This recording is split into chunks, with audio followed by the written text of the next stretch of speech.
what do you think someone learns from working hard versus someone that's been given everything? I know that's a very generic question, but... I don't think I'm answering that because you really don't want to know my answer on that. Yeah, come on, give it to me. I'd love to hear you answer. No. Yeah. Come on, share it. No. Yeah, share it. No. What do you think the difference is?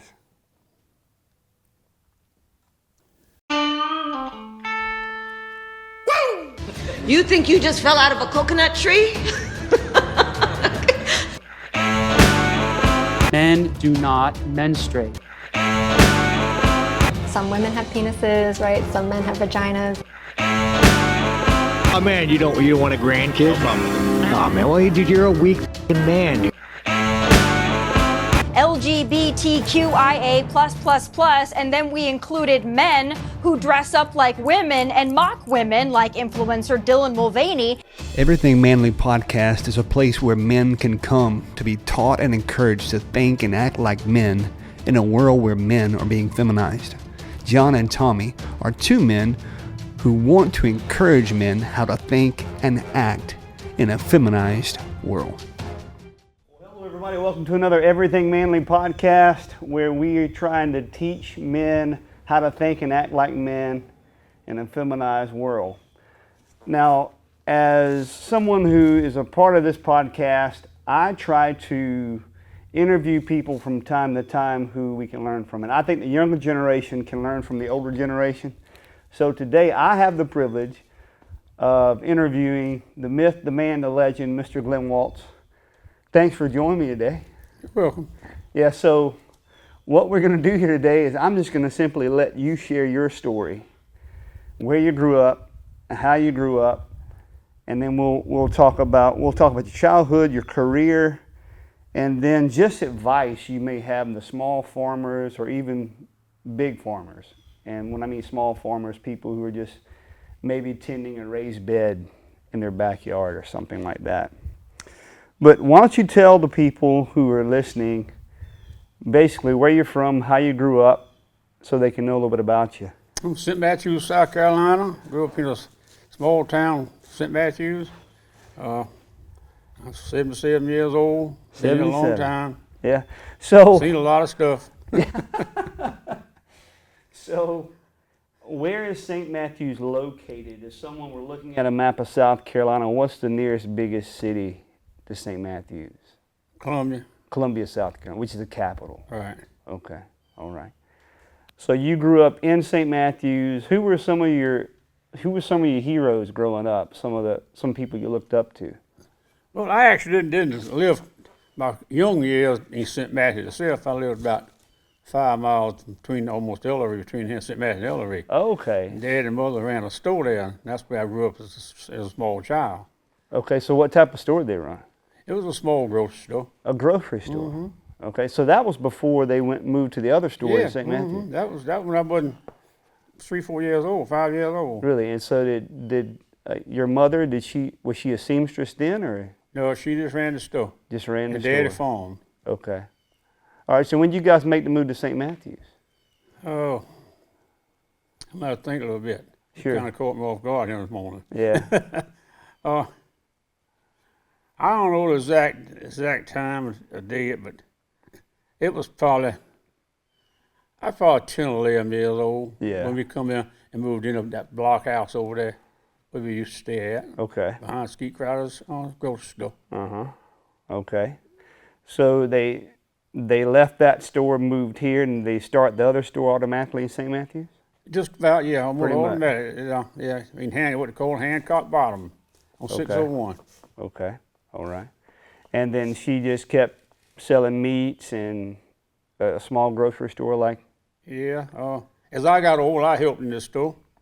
Okay. And, then I bought a trailer and moved over by them, and me and my wife got married. Okay. And me and her helped in this, and helped on the store. So it's 4 of you helping at the Yes, store? it was so busy at the time. There wasn't no supermarket around, just the family's grocery store. So catch this now. This is before big brand name supermarkets like Walmart. Wasn't any. Piggly Wiggly, nothing. So Nothing. everything was local. Everything was local. You could buy rice in 25-pound bags, sugar in 25-pound bags, eat your butt meat, and weigh your taters out like you want them, and my mother would weigh them out, and we'd bag them up. I'd haul them to the car for them. So everything was just local. Yeah. My times have changed. Yeah. Yeah. Yeah, it's hard to look back at that time and see how times have done changed this day right here now. Yeah. Wow. Wow. So tell us a little bit about your father. Was he wasn't he a diesel mechanic or? Well, he was a farmer. He was a farmer. But we lived down the country between him and taking the way I grew up at it, as a small child. Yeah, he was a farmer. What type of crop did he farm? He farmed most all of them. Him and Will Hobman farmed row crop together. Okay, what type of crop? They just soybeans. Wasn't much cotton back then. Mostly soybeans and corn and stuff like that. It wasn't no big major farm, but it was probably 500 acres, I reckon, which was big at that time. Sure. Yeah. And then he got through with that and got out of that and got into mechanic work, and then he stayed in mechanic work the rest of his life. And anyhow, as I grew on up in town here, I eventually went to school, of course, and graduated in 1965. And I went on school for a while, and I was going to welding school and vet school, and I was backed out on both of them. Yeah. And I went to work at a local plant there in Orangeburg. So that was your first job, major job, was a plant. What would you do over there? I worked at Fabric Service. I was a material inspector. Okay. Then I had to leave there because my sinus doctor, I was a foreman at the time, stayed there quite a few years. And I was a foreman at the time, and I had to leave there because my doctor said that fiber was messing with my throat, so I had to give that job up. Okay. Then I came back to town and went to work with Dad and them out at John Deere place for a while. So you do mechanic work down there? Mm-hmm. Okay. Yeah. And then after that, me and Teresa, like I said, we bought that trailer. Yeah. And we got married. We was young. I wasn't even 20 years old when I got married. Wow. And she was 2 years younger than me. Wow. Of course, we dated a long while now. Between all of that married time, I left the John Deere place and went to the highway department as a mechanic in the highway shop out there, maintenance. So when did turning wrenches start with you? Was it always something that was in your life? Because I was always mechanically inclined. Yeah. Okay. Always, and I always liked to build things. Okay. Yeah. Just always like to do something like that. I forgot about the time I used to work with my granddad sanding floors. Okay. Yeah. Did you learn a lot from him? Oh yeah, he was my idol. Really? Yeah. Yeah. Yeah. He was. Was he somebody you looked up to? Oh yeah. Yeah. Now he was a hard. What did he do for a living? So your granddad, what did he do? He sanded floors, but before that he ran a lumber mill. Oh man. I was a lumber mill right here in town. So he worked at a lumber mill. Uh-huh. Okay. So let's move forward just a little bit. So that's a little bit of your childhood. Yeah. So now you're in your early 20s. You're married. All right. You left a fabric mill over there, and you're working at the John Deere place with your dad. Are you a mechanic at the John Deere place? Well, when I got married, I was working at this plant. Yeah, but then you had to leave because of your sinus. Then I had to leave. Yeah. Yeah. Yeah. And so now you're at the John Deere place. No, I went to the highway department. Highway department. That's right. Yeah. Keep me straight. Keep me straight. Yeah. How long did you work at the highway department? I was there 7 years. I was a shop foreman. Okay. And then a friend of mine, I'm gonna call his name, be all right, ain't Webb Carroll. Oh, it'll be fine. He's a close friend of mine, still is. Yeah. Still back then anyway. He kept me. He took Luther Wanamaker's farm over. Okay. And he was the manager of it. Okay. And he couldn't handle it. It's too much. Because he didn't have no mechanical experience. Oh, okay. And he kept me about coming there. Every day I'd come around, he was coming to the highway department. And you just turned him down? I was turning him down. Yeah. I was just turning him down. I said, no, I think I'm pretty good here. I'm making decent money. I got a good retirement. Mm-hmm. And then he said, well, I'm going to go back and talk to Luther Wanamaker, who owned the farm, Street Farm. Yeah. And they made me an offer that I couldn't turn down. So was that before? Now, I thought you went out to the John Deere place to do some work out there at the John Deere place. I did, but it wasn't up here. It was in town. That was before I went off to all this right here. Okay. So you're at the highway department. Webb Carroll's pushing on you. Yeah. Come help him on the farm. That's right. Okay. And finally I did. All right. So what was the straw that broke the camel's back there? You just decided, was it the money or just? Yeah, they offered me a truck, free gas. Oh wow. Money, insurance, Oh, wow. bonuses at the end of the year, so I couldn't turn down what Luther offered. Yeah, it was just a When good... I went there, ain't nothing in the shop but crank. Oh, great goodness. It's parts scattered all out across the field from the previous one before Webb. Yeah.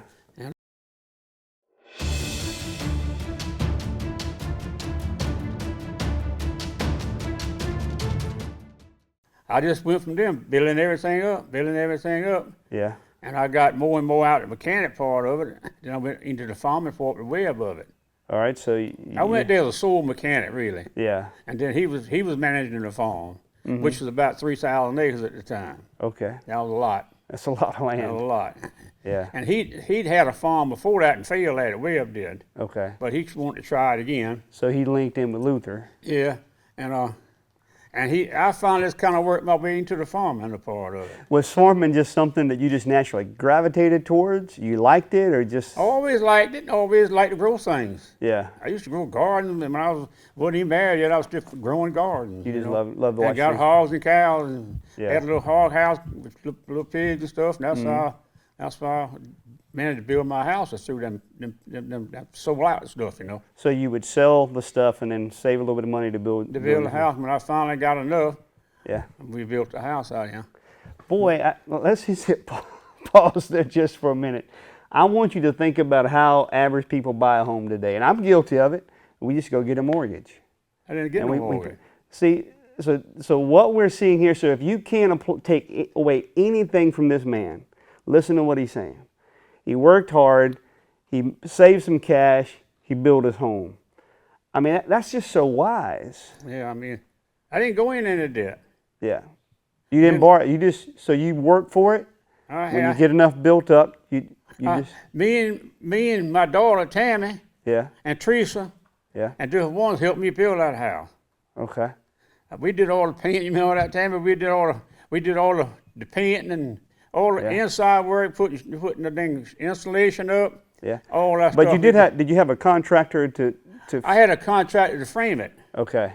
But and then I subcontracted the rest out to different friends of mine. okay. The plumber, the finished man, and Yeah. like I say, we did all the painting and insulation. I had a friend of mine, a colored fellow that did wiring. He wired it for me. I had a friend that plumbed it for me, and I was just cutting corners like I could right there. You always knew somebody. Yeah, and I wasn't in no hurry because I had a place to stay, you know. Okay, so you just take your time. I took my time doing it. Okay. And Nice. And when I finally got it built, I just been adding on ever since. Now I got too old to do it. Yeah. Yeah. Well, you've worked very hard, and you've built a beautiful home, Yeah. and you've got a beautiful place. We're gonna show some B-roll footage of the farm. Yeah. So let's go back to you working on the farm there with Webb. You get into the farm. Naturally, you gravitate that way. I mean, it looks like a perfect fit for you. You could turn wrenches. You could build things. You could put seeds in the ground to watch things grow. So Webb's there with you. You've left the shop and you've come in to managing this farm. What did that look like in the beginning? Well, I was had to do the mechanic work and in the farm. Oh, so you were doing both. Both. When I was in there, we was working 10, 11 o'clock at night sometimes. Did you have anybody helping you? Huh? Do you have anybody to help you? I just had some people around the farm that know a little bit about it. Okay. That worked, actually stayed on the farm. Oh, okay. Most of our hands, they stayed on houses on the farm Okay. back then. That's just the way it was, you know. And The little home place had yeah, they just houses, they were little houses for them everywhere, you know, it's just to live in. It was cruel times back then, boy. Yeah. Wasn't no money much back then, you know. Yeah.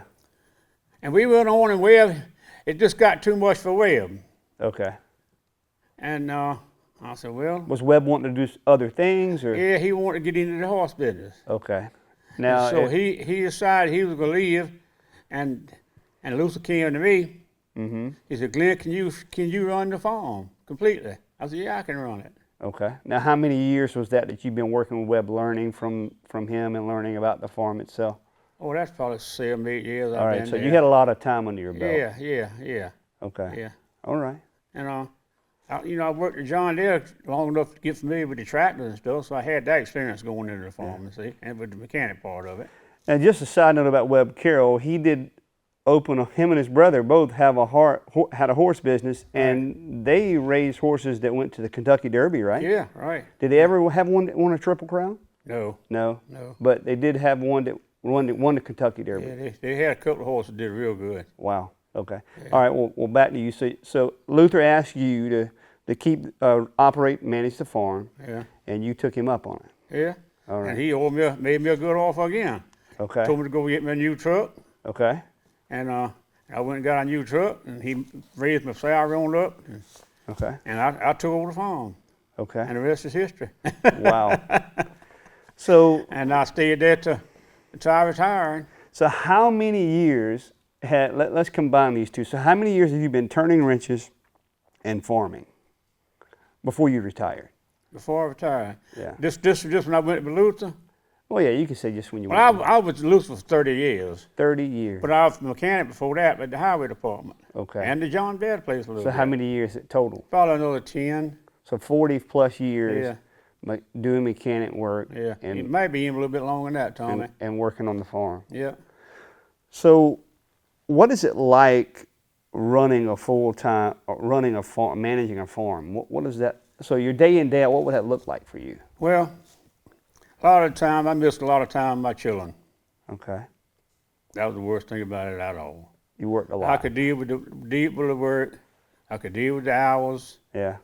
You know, we were farming across the river, on the Congaree River, over to Cal Hugo's farm. We had 2,000 acres over there. Now, how far a drive is that from the farm here in St. Matthew? That's probably to that farm 40 minutes, 35, 40 minutes. So you were basically running two farms, Yeah. managing two farms. I'd go back and forth, so there's so much I forget I'm crossing the bridges. And there's two big bridges, by the way, that he's talking about. Yeah. Yeah, that cross the Congaree River. Yeah, across Congaree River, yeah. Well, don't reflect too much on loss with your family.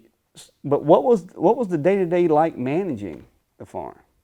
Well, you was up at daylight, opened the office up, got the coffee machine ready, Yeah. and all of us meet up in my helper that I had helping me, which I hired a fellow helping me, you know. Okay. And we had a seed salesman that came in with Luther, Okay. and we go in and meet every morning at 7 o'clock. And talk about the week. Talk or- about what we was going to do for the day. Okay. Everybody would share what they were going to do. That's right. And my job, I would try to do what we were talking about, but he's always changing me around about 10 times in the course of the day. That was one of the worst things, 'cause that's just the way he was. Yeah. And he's a good man, he's still living. Yeah. But he's blind right now, but he's still goodness. living. Yeah. But anyhow, you just had so much to do in the day. You had to just buckle down and do it. I had 9 fellows working under me. Okay. They was 9 good fellows too. Yeah, All of them grew up on the farm. So basically, you would give them their assignment or Yeah. their job for the day, and then they would go do it, and you would have to I would watch the whole deal the whole day, around the bow. I never quit riding hardly. constantly putting out fires, Yeah, constantly putting out fires. dealing with things. Oh, Lord, I don't want to mention about fires. I mean, you mean literal fires? I was talking about trouble, like Oh, problems. yeah, okay, that kind of fires, yeah. Yeah. I don't even want to work with no kind of fire like that, even that kind of fire. I remember when we used to burn those fields off, Oh, Lord. and we had those torches in the back of the truck with the propane tanks, and watching that wind grab that fire, man, and sweep it across that field. Those are still things I still remember to this day. Oh, yeah, it was Yeah. rough. But farming was a good life, though. Yeah? I'd do it again. So what was the best part of farming for you? Freedom, Freedom. Elaborate. yeah. Well, I could do kind of what I want when I leave out the office that morning. I If I love it. want to run to Orangeburg or run to Columbia, and I'd do so. I had the freedom to go, you know. Yeah. As long as I got a job done. He said, as long as you get a job done, I don't care you what go you do. over here, you do what you want to do, but the job's got to be done. Yeah. So I love that mentality because a lot of people are just content with sitting behind a computer or clocking in. Well, nobody clocks in anymore, but keeping up with their time. They go and they do their office job, and that's basically all they know. But you were just the opposite. I couldn't sit behind no deal. Your feet were on the land on a daily basis. My life was on the move. Yeah, and you loved it. Loved it. Yeah. Do it all over again. Do it all over again. What's the most satisfying thing about farming for you? It's seeing the crops grow when you harvest them, seeing how you make things grow and how much you can get back out of it, things like that. That just amazes me. It is amazing, isn't it? With the fertilizers they had back then, it's changed up to all the spreading equipment. But now it's just even technology now. Yeah, everything's technology. Yeah. So so explain that a little bit. You farming in your heyday when you were in your mid-30s to versus, and we're going to talk about second generation farming because my twin brother, he's basically operating a farm now. But so you farming at 35, how does it differ from when Jason's farming here at 45? Oh boy, we didn't have any computers. I had the little office in my shop out here, the big shop. We had a big shop. He built me a big shop out here, you know, close to my house and close to the farm, and center of the farm. And I had an office in there, and I had to put me grass all over the walls and write every day what we do that day. Because you'd have inspectors coming in on your safety inspectors and chemical people. You had to keep your records, and I had to do it with pencil. I didn't have no computers. All by hand. I never ran a computer. So if anything, you're hearing the difference from his 35 or his 35 and my brother's 45 is everything is basically automated with computers now. Oh yeah, I mean, the equipment drive itself. Yeah. Got all your GPS in it, harvesting plant by GPS. You sit up in there and just turn it around on the end and let the steering wheel go. And Now, you is just the opposite. Yeah. You guys have what we call a row marker, a big row long marker. pole Yeah, the marker, yeah. etched a spot in the dirt or straight line, and you would put the point of the tractor in that row marker, and that's how you pull the row. That's right. Why don't you explain people how that works? Well, you got all kind of variables there when you go to marking them rows. It's just so much complicated in it to get that marker down and up at the right time without turning it off and you turn around the end. Wow. If you didn't get it back in the air to turn around, you could just tear it off. And sometimes I had one or two fellows did a little bit of drinking on the job. Uh-oh. And they would just tear it off, bend it up or something, you know. And then I just mess your row up. Yeah, and that just messed that whole day up. You'd have to stop them because we couldn't do it without it. Yeah. And we'd have to stop and do it all over and start back another day, and that just threw us all behind. And So the point of the row marker is so you could pull a straight row. yeah, That way when you begin to run the combine or the cotton picker through it, you could hold it straight and you wouldn't have to. yeah. See, back then we cultivated crops. You Okay. had to have it right for your cultivators not to fly your crop out. 'Cause we didn't have no chemical like we got today to keep the weeds out. We had to cultivate them. And you'd be sitting on the tractor with a 6-row cultivator and you could count the cleats on the tires going so slow.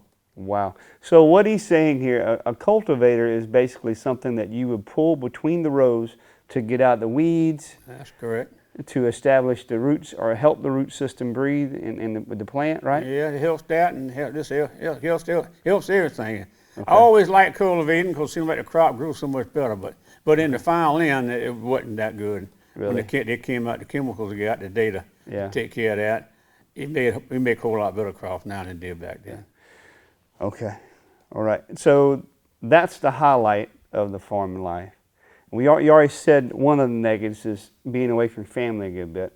But what's another negative about farming that if you could tell us, what would it be? Well, right offhand, I ain't had too many negatives about it, Tommy. Okay. It was a good life. Yeah. You just Good loved life. it. I loved it.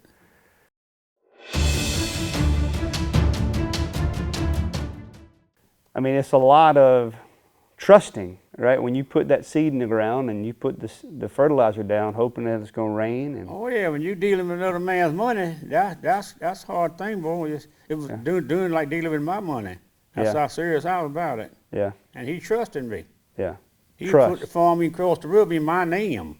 Wow. And I had to go to Columbia to so I have to file all the reports on it and myself. And he trusted So- I had a bank account on that farm on my name. So what you're hearing is, what I'm hearing from you is that there should be a deep trust between the employer and employee. Oh, it's got to be, or you ain't got no farm. You don't have no farm.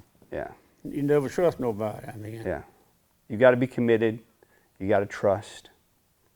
well, when I first went there for Luther, I knew all the black people that worked for us. We had one white fellow, my cousin working for us. But all of them went to Luther. He said, "You got you a man now." Really Yeah. talk you got highly you about a you. man now. Yeah.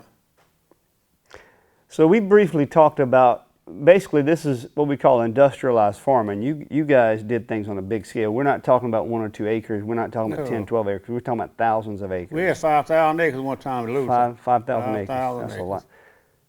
So how has industrialized farming changed today versus what it looked like back then?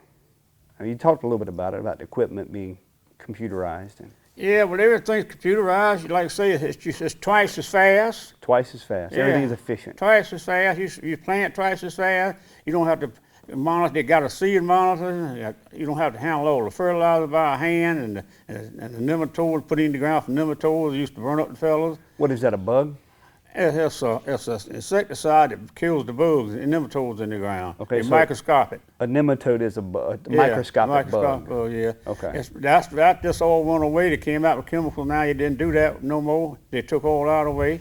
Yeah. And it's just all done automatic. It's just got monitors on it.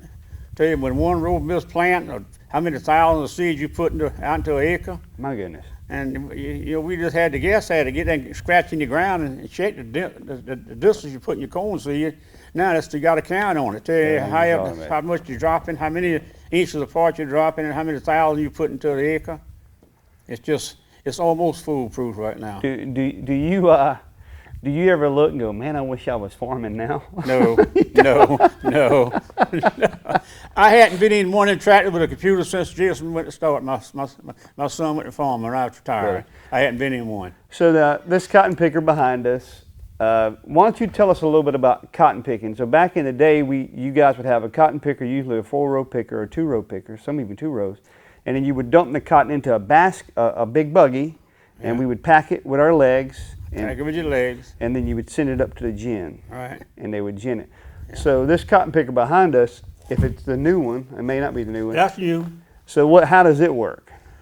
The only time you ever stop with it is to put material in the thing to wrap the roll with. So he basically just runs it. Just runs it. And it spits bales out of the back. It runs it, and you'll build one and tote it to where you want to, and you'll be picking in another one there. And you can carry that to the end of the field and dump it, and you never stop. It's so complicated I can't understand it. So you hear what he's saying about efficiency. So this picker, instead of him having to stop it, go over to a buggy, dump the cotton, he just keeps running. Yeah. And it makes a bale, and it preps that bale to drop, and then it begins building another one. And this unit never has to stop running. That's right. When he comes to the row where he wants to dump it, he'll never stop turning around. He'll come out and he just go on into the next row. Just come out.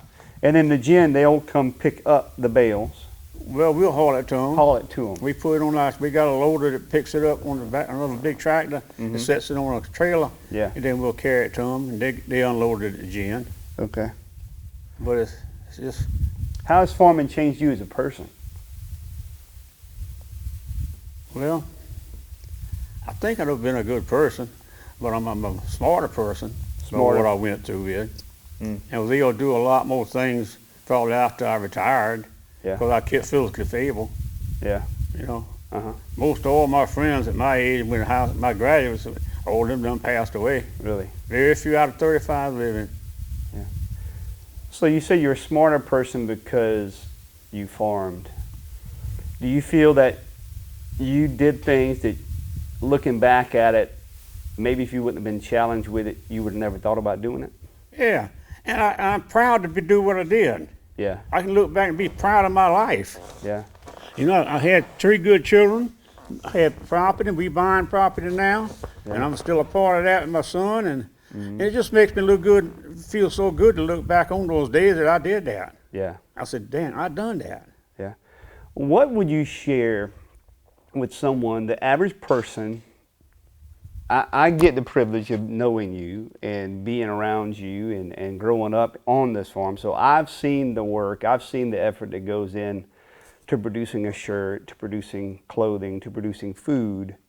What would you say to the average person who knows nothing about farming? If you could give them a few words, a few sentences about the amount of work and effort that goes into it, what would you tell them? Well, that's a hard question. Yeah.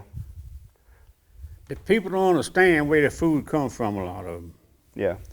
and they don't know they're getting clothes out of it, eating out of it. And I don't know. Do you think people take it for granted? People take things for granted. They don't know what a bale of milk's going to come from some people. Yeah. They don't. There's no farmers much out here no more. Yeah. And what's out here, the little farmer gone. Why do you think the small farmer is fading away? They couldn't keep up with the times. Just couldn't afford it? Couldn't afford it. And Wow. that pickup right there, you're looking at $500,000 right there. $500,000 for Brand new. We bought it used for $375. Yeah. Yeah. So a little farmer just can't keep up. Can't keep up with it, no. Yeah. And you got to have it in your heart to do it, Tommy. Just got to be determined. You got to be determined. You can't. You get depressed sometimes. And you come home and of course me and my boss man had arguments. Well, that's not a strange thing in a relationship, Yeah, right? no, it's not. I mean, you got to be willing to go through them kind of things and look back and after a while he's come to the house. We ended up the next day I back work again. And I never quit. I just said I got tired and come home. You know. So would you say anything to the person who knows nothing about it? What would you want them to know? Excuse me. I don't know. It's just what you'd like if somebody have a school every so often to let people go to learn about farming. Yeah. You know what I'm talking about? Just something to educate a few people that care about farming. To know where they get. Some people don't care. Sure. They just as long as they got money to go to the store and buy it, they don't care where it comes from. Yeah. They don't care where it comes from. I mean, you know, and they just don't know what went into that product they got. Yeah. So what you're saying in the beginning, that you got up early in the morning and you started everything. I mean, literally, you did that every morning. You had to get up early to start your day. Sometimes it's 7 days a week. 7 days a week. Yeah. So what would harvest time look like for you? That's when it'd be 7 days a week. 7 days a week. And then you had to talk your fellows into doing that. See, sometimes I had to pull in different people, my friends, to come out there and give me a hand to do it. Yeah. Just because it was harvest time, you had to get the crop in. Yeah. Yeah. Yeah. I ran equipment a long time he said, Glenn, of course, me is Glenn, and Luther, my boss man at the time. He said, I don't want you to drive no more equipment. Yeah. I said to myself, now, how am I going to get this crop again? How am I going to get this crop planted? Well, you have people working for you. Yeah, but they don't do it so much. Okay. When they want to take off, they would just take off. Okay. I mean, it's like we had an air conditioner go out on a tractor, one of the planting tractors, a big tractor. And it went out, and my main planter, he couldn't stand it.